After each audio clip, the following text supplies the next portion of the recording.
Você abre o edital aí do concurso dos seus sonhos e bate aquele desespero. Parece que a lista das matérias que você precisa estudar é uma coisa infinita, e aí você pensa: "Ah, segunda-feira eu começo", mas essa segunda-feira meio que nunca chega. Fica aquela sensação um pouco de paralisia, de não saber muito bem por onde começar. Isso tudo enquanto o sonho da estabilidade, de um salário legal, de uma carreira no serviço público, parece que vai ficando cada vez mais longe para você. Se essa é, de repente, a sua realidade, se você, de alguma forma, se sente aí travado, sem saber como dar o primeiro passo para conquistar o seu cargo público, então esse vídeo aqui vai ser o mapa que faltava para você. A gente vai conversar e eu vou te mostrar 5 passos bem simples para você sair do completo zero, construir aí uma base forte e começar a estudar do jeito certo ainda hoje. E, de verdade, eu sei como é essa jornada, eu já tive no seu lugar, e o meu objetivo aqui é só encurtar o seu caminho do ponto A para o ponto B e provar, de uma vez por todas, que a aprovação é completamente possível, mesmo para quem está começando do absoluto nada. Combinado? E aí, se esse tipo de conteúdo, se esse tipo de conversa te ajuda de alguma forma, se você quer dicas aí mais diretas, sem ponto, sem enrolação, já lembra de deixar o seu like, de se inscrever no canal para não perder nada. E aí a gente vai junto nessa caminhada até a sua aprovação, beleza? Mas vamos conversar, vamos direto ao ponto aí, depois da vinheta.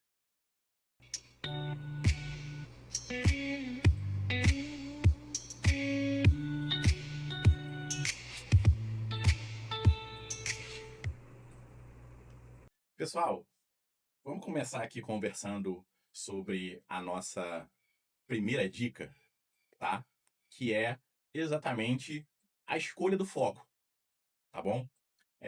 Essa primeira dica e possivelmente a mais importante para você aí não jogar meses ou até anos de estudo no lixo é: escolha uma área para focar, pessoal. Um dos maiores erros de quem começa é o que a gente chama aqui para os nossos alunos de síndrome do concurseiro atirador. Sai edital para tribunal, ele se inscreve, aí sai para a área policial, ele está lá tentando também, sai um outro para uma agência reguladora e lá tá ele de novo. E aí qual é o resultado, pessoal? Quase sempre o mesmo, tá? Uma série uma coleção de reprovações, infelizmente. E sabe por que isso acontece? Porque, embora tudo seja concurso público, as áreas são mundos completamente diferentes. A preparação para a área fiscal não tem quase nada a ver com a da área policial, pessoal. As matérias básicas são outras, o peso da disciplina muda bastante, o estilo da banca organizadora muda, e tentar abraçar o mundo é a receita perfeita para você não chegar a lugar nenhum. Então, a primeira coisa que você precisa fazer antes de comprar qualquer curso, de montar qualquer cronograma, é sentar e se perguntar: com o que eu tenho mais afinidade? Até onde isso faz diferença? Qual tipo de trabalho me interessaria de verdade? Para te ajudar, os concursos aí de nível médio, né, que a gente conversa aqui, costumam se dividir em algumas grandes áreas, tá certo? Então, a gente tem a área administrativa, né, que é a porta de entrada para muita gente e a mais coringa de todas, digamos assim. Então, pensa aí em cargos de universidades, de institutos federais, né, órgãos aí como o INSS. A base aqui vai ser relativamente a mesma, tá? Então, português, raciocínio lógico, noções de informática, direito administrativo, direito constitucional. e é realmente uma área excelente para começar, pessoal. Porque o que você aprende aqui vira base muito sólida para muitos e muitos e muitos concursos, tá? E aí a gente tem a área especificamente falando de tribunais, tá? Você gosta desse ambiente do judiciário? Então, essa vai ser a sua praia. E aí a gente tem os TRTs, os TREs, os próprios TJs, tá? Que, além dessas matérias da área administrativa, vão entrar aí umas noções de administração pública e, dependendo do tribunal, um pouco de direito processual também. A gente tem, sim, os concursos da área policial, que não são os concursos que a gente costuma falar aqui no canal, tá? Mas tem uma galera que curte. Então a gente está falando aí de Polícia Federal, PRF, Polícia Civil, Polícia Militar. A preparação é bem específica, tá? Então tem muito foco em direito penal, processual penal, leis especiais. E também para essa galera tem o famoso TAF, né? Que é o teste de aptidão física. A gente tem a área bancária, a área financeira, então entra aí Caixa Econômica, Banco do Brasil. E aí, pessoal, vocês percebem que a gente tem, dentro dos concursos ainda de nível médio, tá? A gente tem as mais diversas áreas. Consegue perceber isso? Tá, diga aí como que a gente faz para escolher? Bom, pesquisa, por exemplo, o que faz um técnico de um tribunal. Assiste vídeos sobre a rotina de alguém que trabalha no Ministério Público, por exemplo, a gente tem aqui no canal.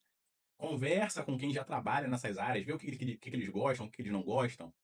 Essa é uma decisão que não é uma sentença para o resto da vida, mas ela tem que ser pelo menos o seu norte ali para os próximos meses. Porque escolher uma área vai te permitir construir um núcleo de conhecimento que você vai aproveitar aí em vários outros concursos desse mesmo segmento, tá? E isso, pessoal, é o que multiplica as suas chances de um jeito que você nem imagina. É o que a gente conversa demais com os nossos mentorados aí. E aí a gente passa para o segundo tópico, tá? O mínimo viável, que vai ser o nosso como. Então, beleza. Agora você já tem o norte, já tem uma área de foco. Então a gente passa aí para o segundo passo. E esse é para a gente destruir de vez o seu maior inimigo, que é a paralisia. Eu sei. A maioria das pessoas, depois de escolher uma área, pega ali o último edital, aí vê aquela matéria, aquela coisa ali com uma lista de 20 disciplinas e já entra em pânico, tá? A reação é quase sempre a mesma. É impossível, eu nunca vou conseguir, eu nunca vou dar conta. E aí a nossa velha conhecida procrastinação ganha de novo. O segredo, pessoal, para começar a quebrar esse ciclo é começar com o que a gente chama de mínimo viável.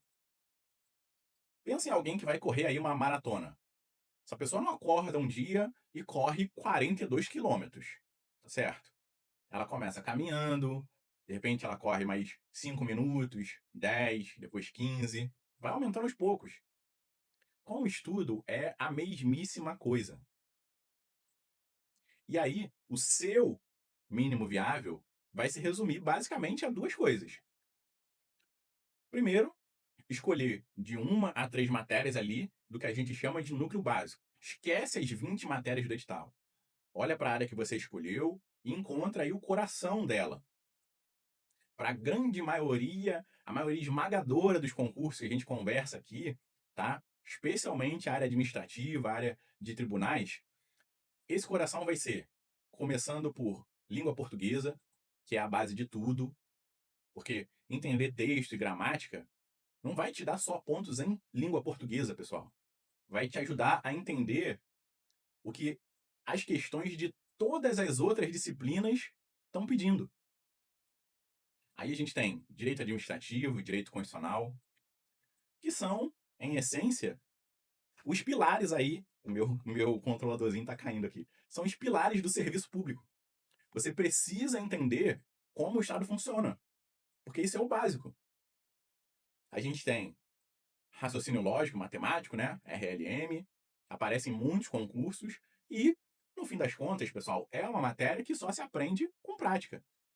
Então, começa com 2, no máximo 3 delas. Ignora todo o resto por enquanto. Seu objetivo agora, no começo ou quando você está retomando, não é zerar o edital, é criar o hábito de estudar, ganhar confiança com isso. E focando em poucas matérias, você avança mais rápido nelas. E isso gera uma sensação de progresso que te mantém motivado. É um ciclo virtuoso. A segunda coisa é, define um tempo de estudo realista, pessoal. É um outro erro clássico de iniciante, que é ser otimista demais. A pessoa não estuda há anos, às vezes nunca estudou como se deve, e acha e decide que vai estudar 6 horas por dia. Aí no primeiro dia, talvez ela até consiga. No segundo, ela já está exausta. No terceiro, ela já está jogando tudo pro alto. Então seja aí brutalmente honesto com a sua rotina. Você trabalha o dia todo, você tem filhos. Qual é o tempo real que você consegue estudar, mas sem abrir mão da sua saúde, de uma maneira sustentável? Para quem está começando, a gente sempre recomenda na mentoria 1 a 2 horas líquidas por dia, mas com consistência, porque isso vale infinitamente mais do que 6 horas em um dia e zero no restante da semana ou do mês. Beleza, Diego, mas o que são horas líquidas? O que você quer dizer com isso? Bom, é o tempo de estudo real, tá? Com o cronômetro ligado ali. Então, parou para ir ao banheiro antes do intervalo? Parou para beber água antes do intervalo? Dá aquela olhadinha no celular? Pausa o cronômetro. Você vai ficar chocado, pessoal, quando você se der conta que aquelas 3 horas que você achava que estava estudando viram aí, na verdade, 1 hora e meia, 1 hora e 40. Isso são as horas líquidas. E aí você junta as duas coisas. Então, por exemplo, escolhe 2 matérias e estuda 1 hora e meia todo dia. Então, sei lá, 50 minutos de português, com uma pausa de 10 minutos.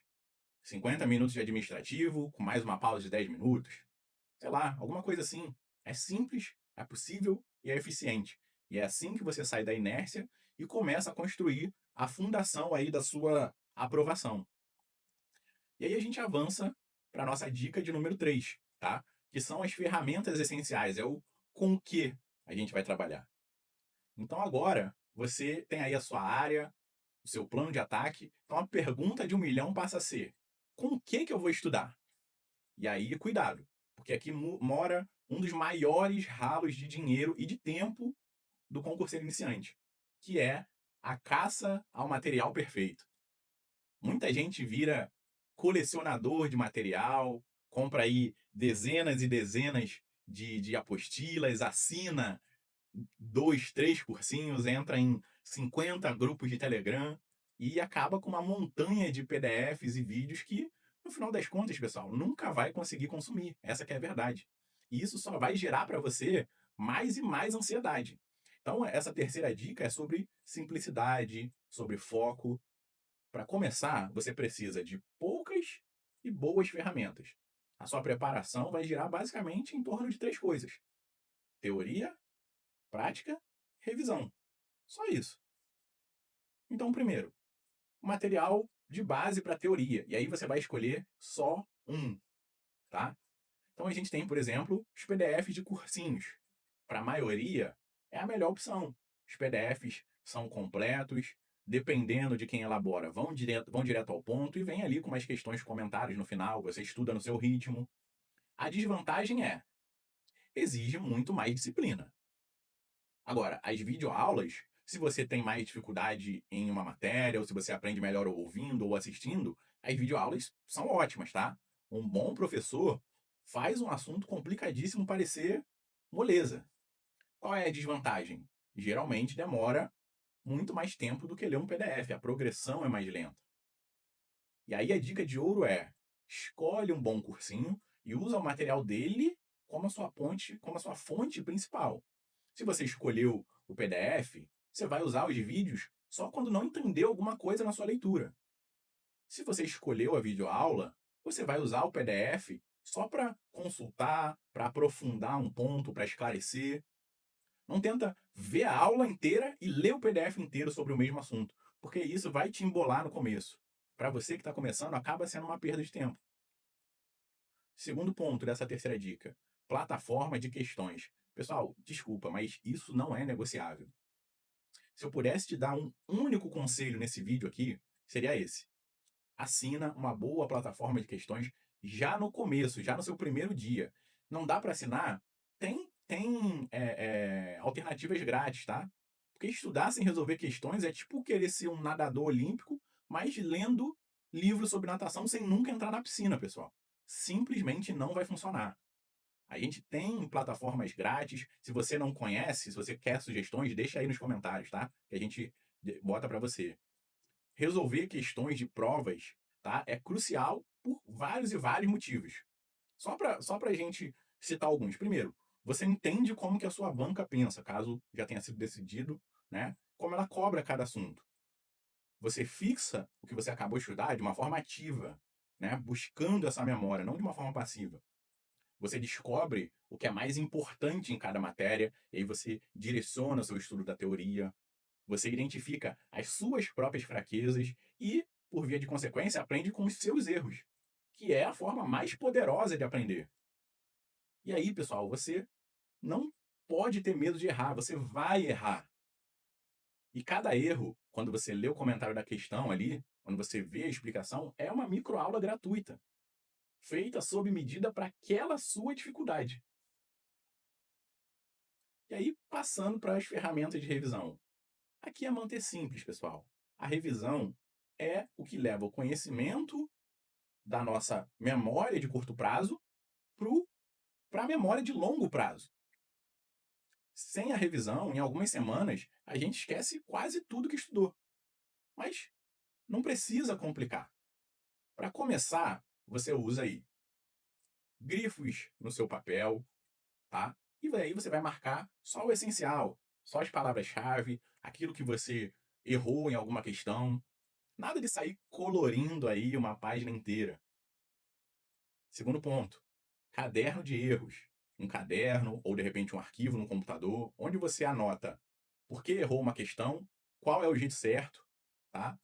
Isso pode ser feito através de flashcards também. É ouro puro isso. Então, resumindo, um bom material de base, seja PDF, seja em vídeo, uma plataforma de questões, seja paga, seja gratuita, e um jeito simples de revisar. É só isso que você precisa, pessoal. Resista à síndrome do acumulador e foca aí em usar ao máximo as poucas e boas ferramentas que você vai ter aí à sua disposição. Avançando para a dica 4, tá? A rotina inegociável, que vai ser o nosso quando. Você já tem o foco, o plano, as ferramentas. Agora o que falta? O quarto passo é o que realmente separa quem é aprovado de quem fica pelo caminho. Criar uma rotina inegociável. A motivação é ótima para dar partida, mas a disciplina é o que te leva à linha de chegada. Ninguém acorda super motivado para estudar todo santo dia. Ainda mais depois de um dia puxado de trabalho. Eu sei como é isso. É por isso que você não pode depender da motivação. Você precisa de um hábito. E aí, uma rotina inegociável é aquele bloco de tempo no seu dia, seja como você distribuiu melhor, mas que é sagrado. É só seu e dos seus estudos. É um compromisso com você mesmo. Tão importante quanto qualquer outro na sua agenda ou mais, tá? Porque é o que vai garantir o futuro que você merece. Beleza, Diego, mas como que eu faço para construir isso? Tranquilo, vamos lá. Primeiro, define um horário fixo, que não necessariamente precisa ser contínuo, a gente vai falar já. Olha para sua semana, encontra aí a melhor janela de tempo de cada dia. É de, sei lá, 6 às 7:30 da manhã, antes da casa toda acordar, é no horário do almoço, é de 22 a 23:30, quando tudo já acalmou. O horário, pessoal, em si não importa tanto. O que importa é a consistência. Estudar sempre na mesma hora cria aquele gatilho e ajuda no hábito que informa para o seu cérebro que agora é a hora de focar. Segundo ponto, prepara o seu campo de batalha. Seu ambiente de estudo tem um impacto aí gigantesco na sua concentração. Não dá para estudar na mesa da cozinha com a TV ligada, com gente passando o tempo todo. Você precisa de um cantinho. Se você não puder ter um quarto, você precisa de um cantinho, um santuário dos seus estudos. Elimina as distrações. E a principal delas tem nome e sobrenome: telefone, celular. Quando for estudar, deixa ele em um outro cômodo ou usa aí aplicativos que bloqueiam as redes sociais. Desliga também as notificações do computador. Avisa para sua família que aquele é o momento do seu estudo e pede para, tanto quanto possível, não ser interrompido. Organiza sua mesa, deixa tudo que você precisa à mão antes de estudar. Notebook, caderno, caneta, água, porque ter que levantar a todo momento, antes do seu intervalo, para poder pegar alguma coisa, quebra totalmente o seu foco e isso demora para voltar. Um próximo ponto. Lembra sempre, pessoal, qualidade é melhor que quantidade. O objetivo não é esquentar a cadeira por 1 ou 2 horas, é ter 1 ou 2 horas de estudo produtivo. E aí, a técnica Pomodoro pode ajudar muito a gente aqui. Estudar com foco total aí por 25 minutos e fazer uma pausa de 5, ou estudar por 50, fazer uma pausa de 10. É isso que mantém a mente afiada, combate o cansaço. E aí, durante o tempo do foco, é para focar, é um foco absoluto. Na sua pausa, você levanta, se alonga, mas de preferência resiste a pegar o celular. E criar esse hábito não é fácil. Vai haver dias em que você vai estar exausto, sem a menor vontade. Nesses dias, conversa com você mesmo. Em vez de não estudar nada, estuda 30 minutos. Faz o mínimo, mas faz. Porque a consistência é a chave. Manter essa corrente de estudos dia após dia é o que cria o embalo que vai te levar até a sua aprovação, até a vida que você merece. E aí a gente avança para a quinta dica: medir para motivar, que é a prova do que a gente está fazendo aqui. É a dica que vai amarrar, né, tudo isso e ser o seu combustível para não desistir aí pelo meio do caminho, tá? Mede aí o seu progresso para você continuar motivado.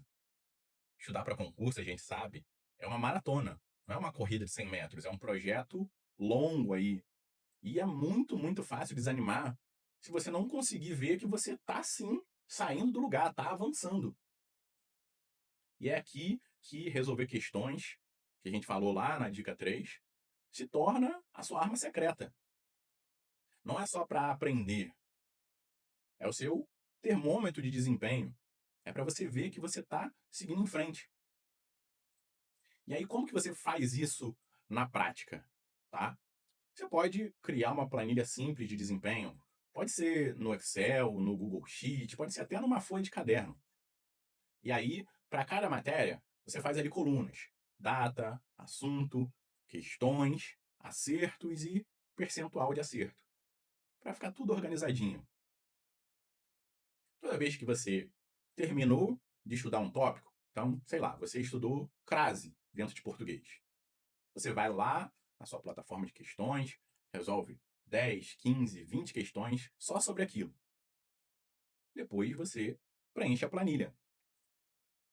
E aí é importante você ter em mente que, no começo, os seus percentuais vão ser baixos.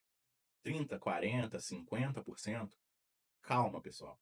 Isso é totalmente normal. O objetivo agora não é gabaritar de primeira.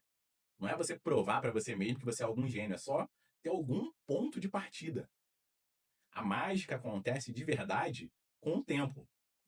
Daqui a algumas semanas, quando você for revisar a crase, no nosso exemplo, você vai resolver mais questões e você vai ver como se fosse mágica o seu percentual subir ali para 60, 75, 80%. E aí você vai e anota isso. Ver esse número crescendo é a prova concreta, indiscutível, que seu esforço está funcionando. É a evidência de que você está sim aprendendo e que seu esforço está aos pouquinhos dando resultado. Essa prática, que é simples, vai te dar aí vários superpoderes.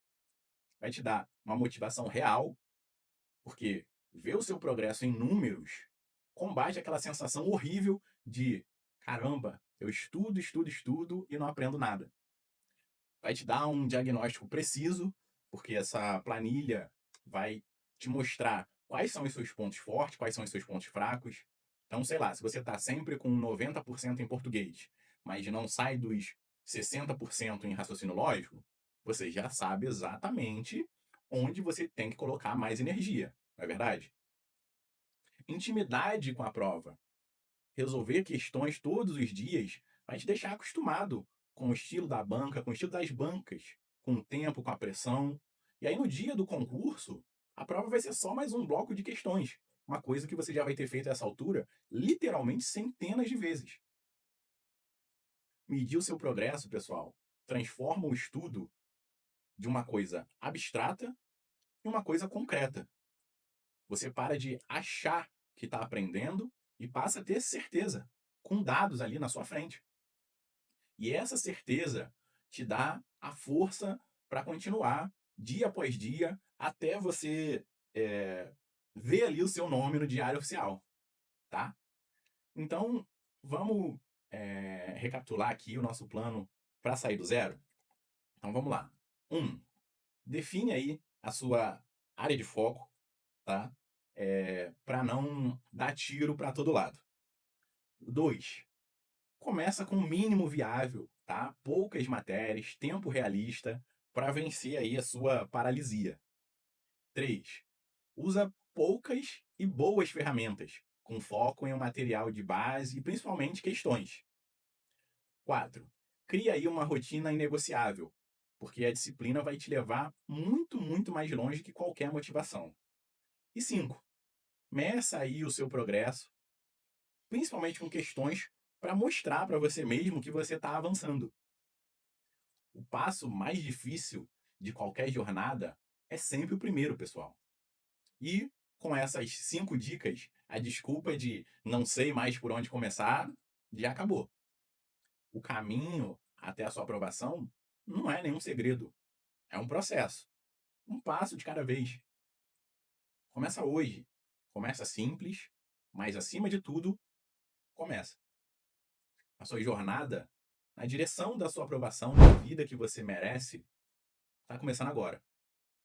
Se esse vídeo te ajudou de alguma forma, se te deu a clareza que você precisava, já se inscreve aqui no canal para a gente continuar essa caminhada juntos. Tranquilo? Vamos aprofundar aí esses passos nos próximos vídeos, se vocês tiverem gostado. Ativa as notificações para não perder nada, tá?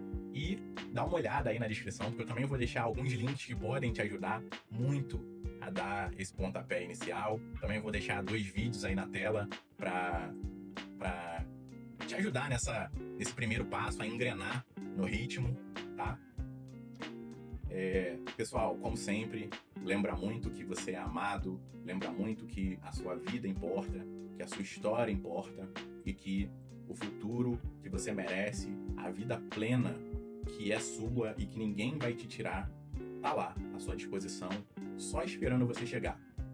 E hoje você vai dar o primeiro passo, ou mais um passo consistente na direção dela, tá bom? A gente se vê no próximo vídeo, pessoal.